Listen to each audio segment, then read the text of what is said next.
Eu não sei, esse papo de que se é presencial eu tenho que gravar no Teams, fica estranho, porque o aluno não me vê ali, né? Deve ver, né? Não sei. Aí eu tenho que abrir avisando o seguinte. Senhores, boa tarde. A gente está aqui hoje na sala 404 do bloco aqui, vou morrer, da Rua da Conceição, 131, bloco F. Bloco F, sala 504, para a trilha obrigatória do EP3. A trilha obrigatória do EP3 que só vai produzir carga horária, só produz carga horária após assistir a trilha, tem que apresentar um relatório para o professor de vocês, no caso com o professor Vinícius, para que então essa trilha componha a carga horária de vocês e ainda ganhe pontinhos, estrelinhas com o professor, ok?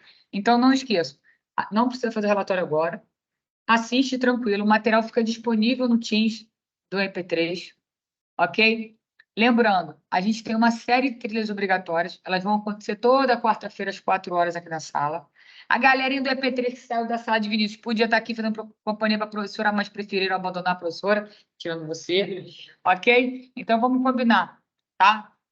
Não deixem para fazer lá em cima da hora, não deixem para o último minuto.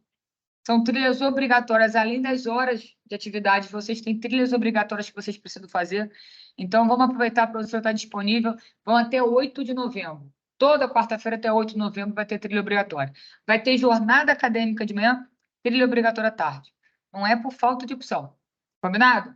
E aí, senhores, para falar de EP3, para falar de prática criminal, a primeira coisa que eu preciso lembrar aos senhores, por que a gente não vai tratar de ação penal pública? A gente está no crime. A gente está na prática de advocacia criminal. Se vocês forem pensar em ação penal pública, você está pensando em Ministério Público, titularidade do Ministério Público. E você, como futuro advogado, você não tem que se preocupar com ação penal pública. Você tem que se preocupar com ação penal privada. E aí, senhores, a ação penal privada, como é que eu vou aqui? A ação penal privada, senhores, ela tem previsão constitucional e previsão legal. E a previsão legal, senhor, está no artigo 100 do Código Penal. Professora, ação penal, previsão no Código Penal, senhores, é o que eu falo, não existe direito material e processual que se comuniquem mais do que penal e processo penal. Porque quando você precisa saber qual é o procedimento adotado no processo penal, você precisa ir lá no Código Penal. Porque é no Código Penal que você vai identificar, qual é o crime. Identificando qual é o crime, você vai identificar qual é a pena. Identificando qual é a pena, você vai descobrir qual é o procedimento, se é ordinário, sumário, sumaríssimo.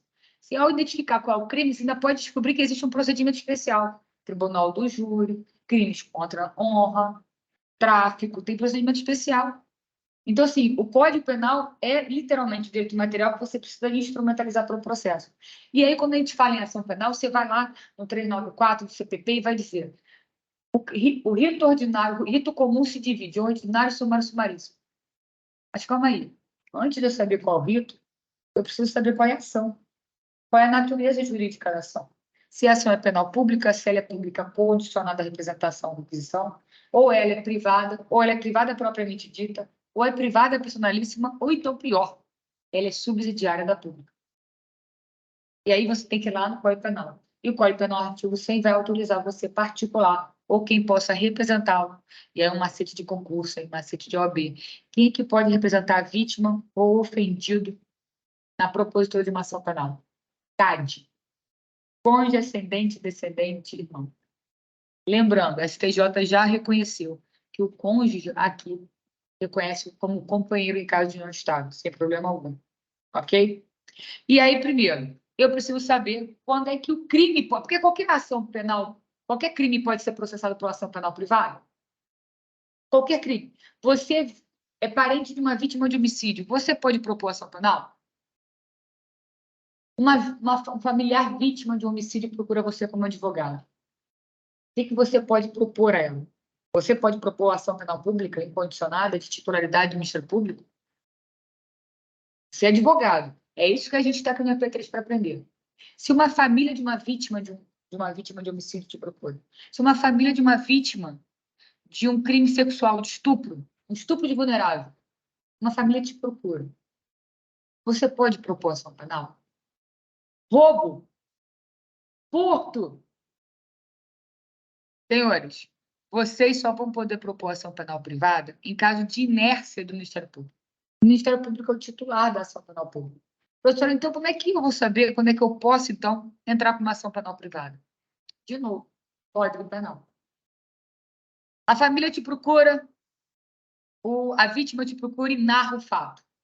E aí, exemplo claro, senhores, crimes contra a honra, calúnia, difamação, injúria, são todos de natureza de ação penal privada, todos.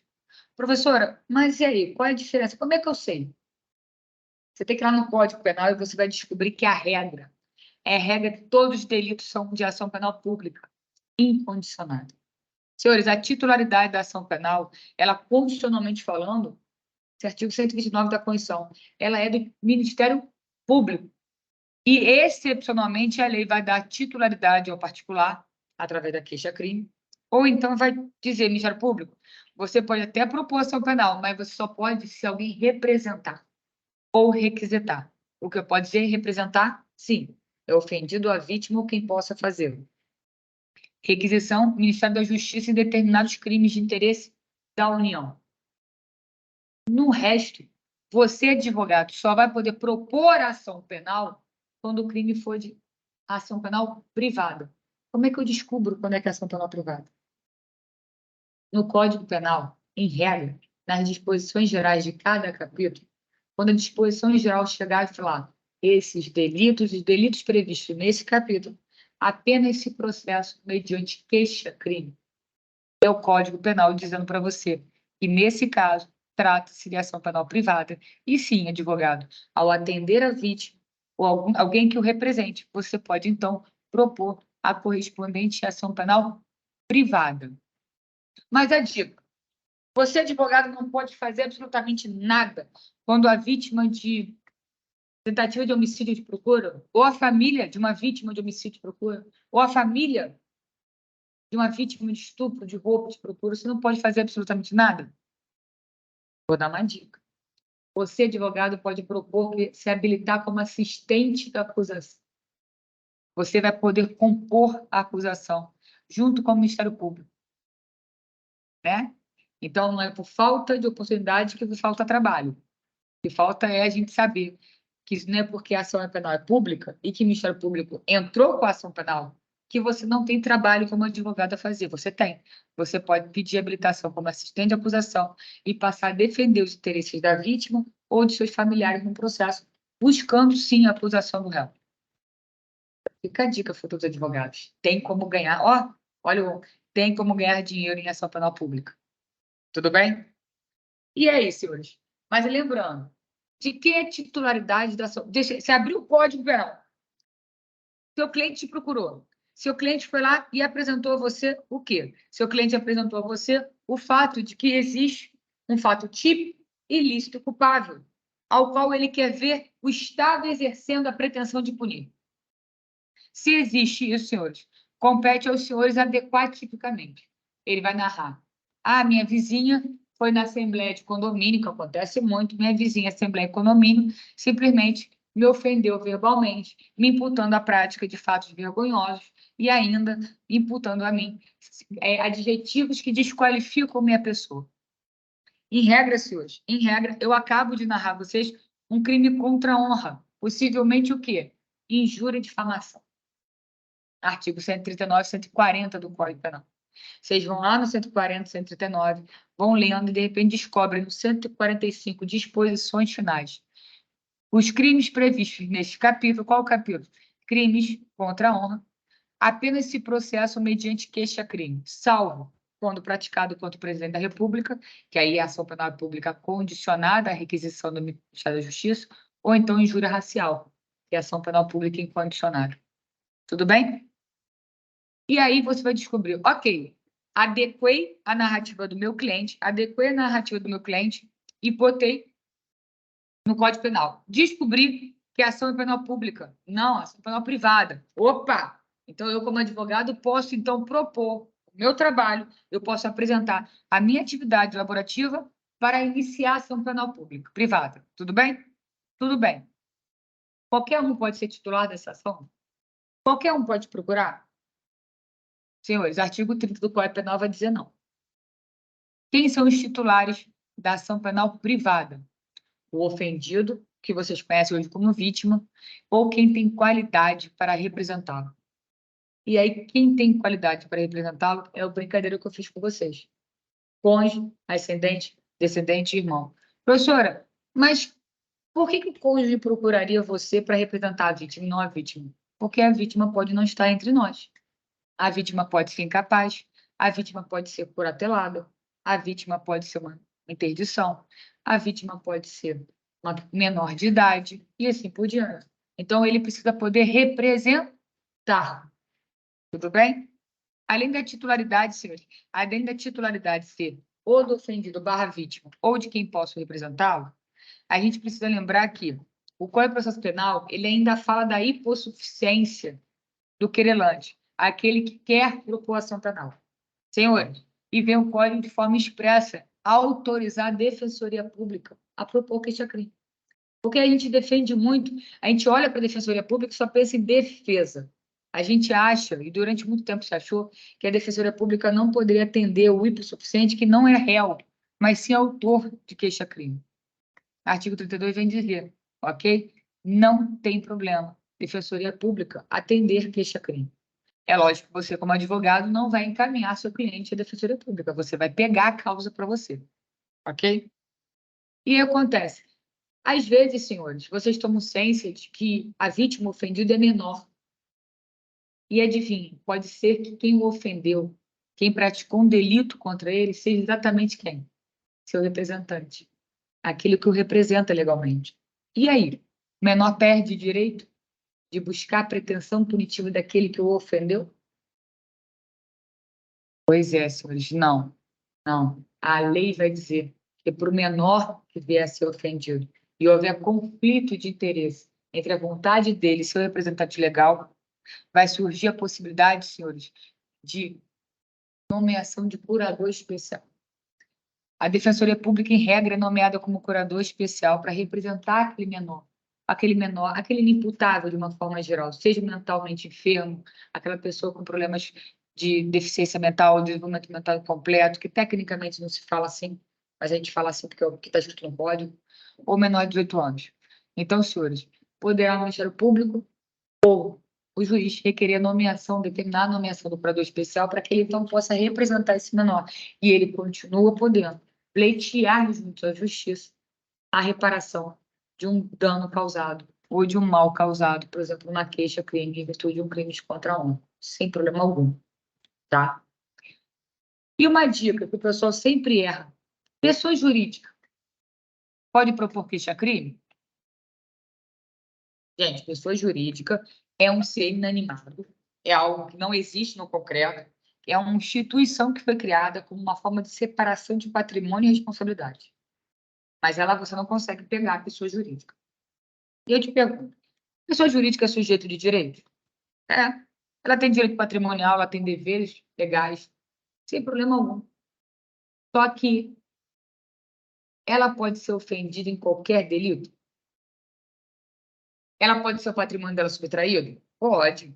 Ela pode ser vítima de homicídio? Não. Então, a gente só precisa olhar. Pessoa jurídica pode ser autor de queixa-crime? Pode. Mas a pessoa jurídica não pode ser sujeito passivo de qualquer crime. Essa é a questão. O que eu posso dizer no quesito ação penal privada? Crimes de propriedade material, violação de direitos autorais. Pessoa jurídica pode ser querelante, ele pode ser autor de queixa-crime sem problema algum. Ok? A questão é crimes contra a honra. Senhores, a doutrina vai dizer para vocês: a pessoa jurídica pode pleitear a condenação de alguém que ofende a honra dela. Que honra? A honra objetiva, aquela que é regulada pela calúnia e pela injúria.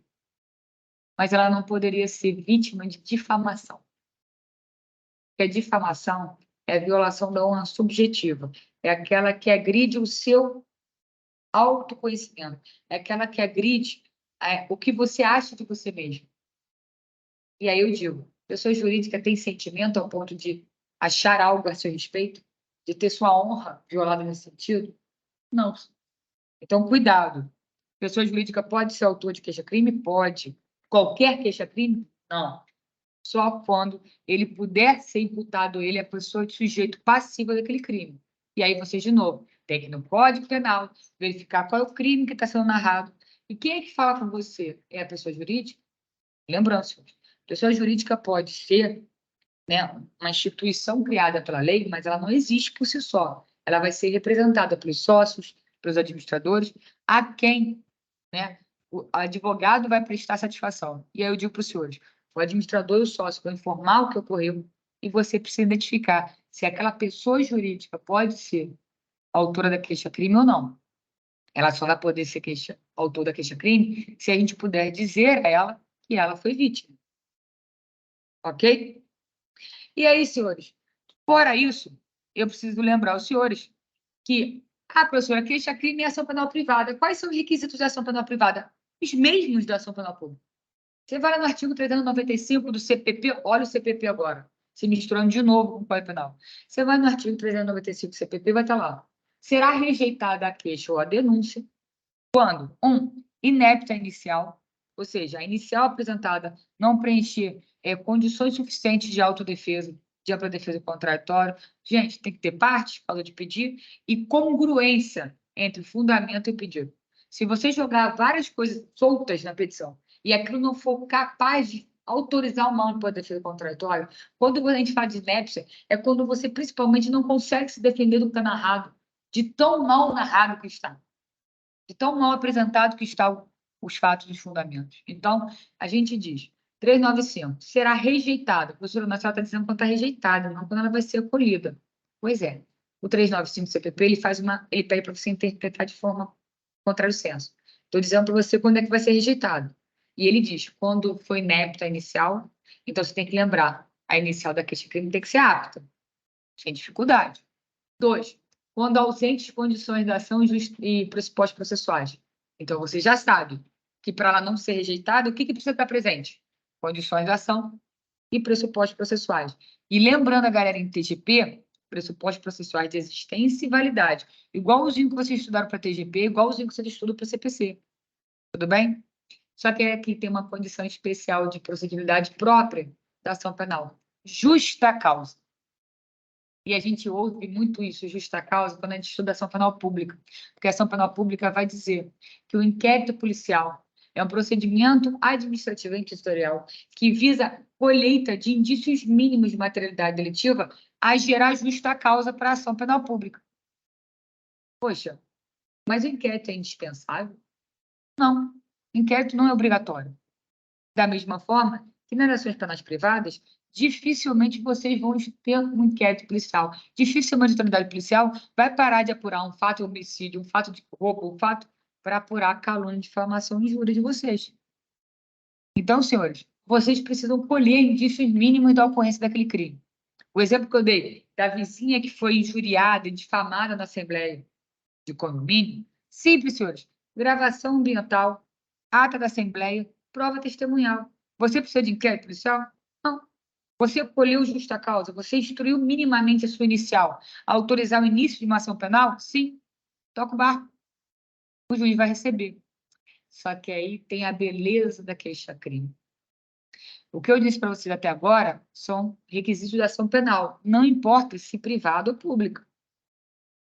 Só que a queixa-crime tem uma condiçãozinha especial, que não está no artigo 395 CPP, e sim no artigo 41 do Código de Processo Penal, que vai dizer para vocês uma condição especial. E aí, senhores, como futuros advogados, precisam se atentar a isso, porque, como futuros advogados, só cabe a vocês esse tipo de ação. Sabe qual é? Procuração com poderes especiais.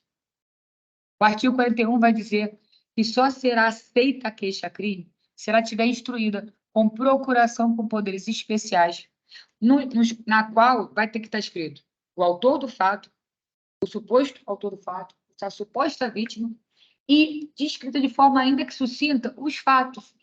E sabe para que serve isso? Para resguardar você, advogado. E olha que legal. Se você entra com uma queixa-crime imputando alguém a prática de um crime e depois se descobre que aquilo tudo é falso, você, advogado, estaria praticando um crime. Qual? Calúnia. Ou então, se você vai à autoridade policial iniciar a instauração processual do inquérito baseada no que seu cliente te disse, e depois se descobre que aquilo tudo é mentira, você está praticando denunciação caluniosa. Como é que você, advogado, se resguarda? Você pega uma procuração do seu cliente, no qual ele assina dizendo que está outorgando poderes para você, para propor a queixa-crime em face da pessoa tal, em virtude do fato tal ocorrido no dia tal. Se amanhã se descobrir que seu cliente mentiu, a calúnia ou a denunciação caluniosa não vai poder ser imposta a você, advogado, mas sim ao cliente.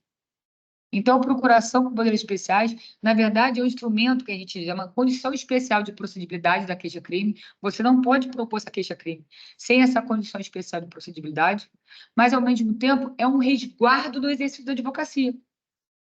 Um exemplo que aconteceu muito, mas foi assim, em massa, durante o governo Fernando Henrique, eu sempre conto isso em sala, durante o governo Fernando Henrique, então presidente do Brasil, ele fez uma indelicadeza ao defender a reforma da Previdência, a primeira reforma da Previdência do país, após a Constituição de 88, ele foi para televisão dizer que quem era contra a reforma da Previdência, na verdade, era um bando de vagabundos, porque os aposentados estavam acostumados a se tornarem vagabundos muito cedo. Uma coisa assim meio maluca, chamou os aposentados do país de vagabundo. Detalhe, ele também era aposentado, mas... Senhores, choveu queixa-crime contra o então presidente da República, Fernando Henrique Cardoso. E olha a dica: se o crime foi praticado pelo presidente no exercício da função, quem é competente para processar e julgar? Foro de prerrogativa do STF. Choveu queixas-crimes, mas choveu. Sabe o que aconteceu com a maioria delas? Foram rejeitadas. Por quê? Por falta de procuração em poderes especiais. A gente percebeu que quem demandou naqueles casos eram advogados civilistas, que juntaram procuração adjudica e pá, entraram com as queixas-crimes. E o que aconteceu? A maioria das queixas foram rejeitadas. Olha a importância da queixa-crime. Olha a importância da procuração. Quando a queixa-crime é rejeitada, é como se não tivesse sido ofertada. Se ela não foi ofertada, se já tiver transcorrido 6 meses do fato, o direito do réu, não, da vítima, de propor nova queixa-crime decaiu. Gerou decadência, porque decai em 6 meses o direito da ação penal privada sem intentada. Olha que loucura. Todo mundo que entrou na época e teve a queixa-crime rejeitada, quando publicou a rejeição, como já tinha passado mais de 6 meses, eles perderam o direito de propor nova ação penal contra o presidente. Então, senhores, além de ser um resguardo ao exercício da profissão de vocês, lembrar, ela é essencial, sob pena de você gerar ao seu cliente um prejuízo dele não poder propor mais ação penal. Olha a responsabilidade funcional. Olha isso, senhores. Ok? Então, muito cuidado. Não é brincadeira. Tá? E aí, lembrando, né? Qual é a diferença entre queixa-crime e denúncia? As duas são iniciais, né? São demandas iniciais da ação penal. A diferença é que a queixa-crime é a ação penal privada, enquanto a denúncia é da ação penal pública. Então, você, advogado, vai algum dia poder propor denúncia? Não! Você vai poder propor um dia queixa-crime subsidiária da pública. O que é isso, professor? Queixa-crime subsidiária da pública é a possibilidade de caso de inércia do Ministério Público na função constitucional dele de iniciar uma ação penal pública, quando ele deixa de fazê-lo no prazo legal, nasce para você, vítima, cônjuge, ascendente, descendente, irmão, o direito de exercer essa ação penal privada subsidiária pública, ok? Ação penal privada subsidiária pública. Mas ao você entrar com essa queixa-crime, você passa a ser dono da ação penal? Não. A gente brinca que essa queixa-crime serve para catucar a onça, porque na hora que você interpõe a queixa-crime, o Ministério Público volta a ser titular da ação. E aí ele toca o barco. E aí a discussão é: pode o Ministério Público editar a sua queixa-crime? Senhores, se a ação penal pública, se a ação penal for privada, subsidiada pública, pode e deve, porque a titularidade é do Ministério Público e que foi exercida pelo particular, porque o Ministério Público foi inerte, papo mosca. Mas quando é queixa-crime, propriamente dito, ou seja, são ações penais privadas. São ações penais privadas que você escolheu, princípio da disponibilidade, princípio da oportunidade da conveniência. O querelante e a vítima dá entrada na queixa-crime se quiser. Se não quiser, não dá entrada. E aí, ao dar entrada, e essa demanda estiver inepta, ou faltar condições de ação, pressupostos processuais ou justa causa, cabe ao Ministério Público, como fiscal da lei, corrigir o seu agir?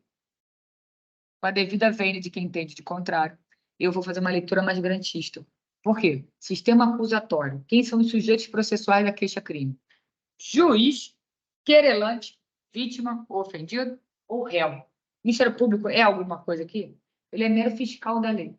Quando ele fiscaliza a lei, ele diz, está errado. Faça você, querelante, a correção. Caso contrário, eu vou opinar pela rejeição da sua queixa. Mas daí, eu corrigir a sua queixa? Aí eu te pergunto, ele está ali exercendo o papel de fiscal ou de acusador? Ele passa a exercer o papel de acusador. E aí, ele pode acusar quando a ação penal privada? Não. Então, apesar da controvérsia existente, eu vou deixar aqui a minha opinião, como garantista que eu sou. O Ministério Público não pode aditar queixa-crime. Tudo bem? Ok, senhores? E para terminar, senhores, deixar bem claro, precisar lembrar os senhores que a ação penal privada, ela é regulamentada, ela é baseada em princípios que são exatamente opostos aos princípios da ação penal pública, ok? Senhores, em transcendência, você só pode propor ação penal pública ou privada perante aquele que supostamente praticou o fato. Só que, ao saber quem praticou o fato, você não pode escolher contra quem você vai propor a ação penal. Se eu sei que 2 ou 3 autores do fato me difamaram, me ofenderam, me injuriaram, eu não posso escolher contra quem propor. Eu, ciente de quem são os autores, eu tenho obrigação de propor contra todos. Tudo bem? Mas você é obrigado a propor queixa-crime? Você é obrigado a iniciar ação penal privada? Não. O princípio da disponibilidade, você pode desistir. É oportunidade de conveniência, você faz se quiser. É uma pretensão punitiva que só o Estado pode exercer. Mas, nesses casos, o Estado só vai exercer se você parte assim requerer. Tudo bem? E existem, senhores, alguns institutos que são exclusivos da ação penal privada. O Ministério Público é obrigado a propor ação penal. É obrigado. Ele não pode escolher se ele vai propor ou não. Se ele não pode escolher, ele também não pode desistir. Então, vou fazer uma pergunta para vocês. Se o Ministério Público não pode desistir, ele pode renunciar? O direito é dele? Não, senhores. A pretensão punitiva não é dele, é do Estado. E ele é obrigado a iniciar ação penal. Mas o particular é obrigado a iniciar ação penal privada? Não. Então, ele pode deixar de exercer a ação penal privada? Pode. E a gente diz, quando ele deixa de exercer, ele, na verdade, está renunciando ao direito de propor a queixa-crime. Essa renúncia pode ser tácita, simplesmente deixar o prazo decadencial de 6 meses passar, ou pode ser expressa. Eu posso simplesmente escrever uma carta para você, dizendo que eu não vou fazer mais nenhuma ação penal e que está tudo bem. E a gente ainda brinca que existe a renúncia. Você me ofendeu, 3 dias depois eu te chamei para o meu aniversário, eu tirei foto e brincando, não sei o que, com você. A gente diz que isso é uma renúncia tácita. Por quê? Porque se você tivesse pretensão de exercer a pretensão punitiva do Estado contra aquela pessoa, você não estaria convivendo naturalmente com a pessoa. Você não estaria agindo de forma que a gente chama de atos contraditórios ao direito de ação. Ou seja, venire contra factum próprio. São ações que são contrárias, são extremamente opostas. Se você quer processar alguém criminalmente, você provavelmente não vai estar convidando ele para ser padrinho do seu filho ou ir à sua casa. São atos contrários que geram uma segurança ao autor do fato de que aquilo ficou resolvido, que aquela questão criminal ficou para trás. Tá? Além disso, senhores, perdão. Renúncia antes da ação. Iniciada a ação, a parte pode desistir? Pode. E ela pode simplesmente se retratar, desistir da ação ou então perdoar. Você, autor do fato, vai e pede perdão. Perdão, querelante. Querelante, aceita o perdão? Aceita o perdão. Problema resolvido. Extinta a punibilidade. Só que, de novo, eu posso renunciar só em face de um réu? Eu posso perdoar só um? Só que é o seguinte, senhores. Pode ser que só um peça perdão. Eu aceitando, tudo bem. O outro não quer perdoar? O outro não quer pedir perdão? Quer dizer, toca o barco. Eu não posso, os dois pedirem perdão, aceitar só o perdão de um.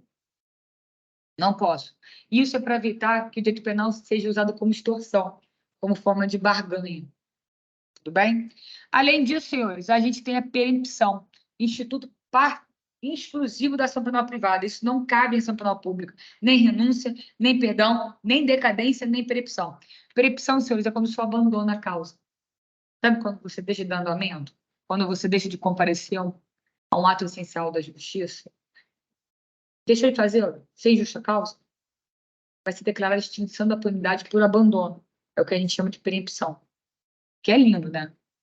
Você movimenta a máquina judiciária, procura a pretensão punitiva e depois deixa lá, enquanto aquela ação está lá, aquela queixa que não está lá, aquele autor do fato está com uma distribuição penal anotada na vida. Você vai tirar uma citânia de distribuição, está lá.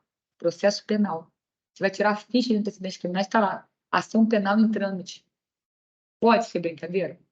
Pode ser briga de vizinho? Eu brinco, não existe coisa que me irrite mais no juizado especial criminal do que briga de vizinho. Tá? Tudo bem, senhores? E aí, uma dica.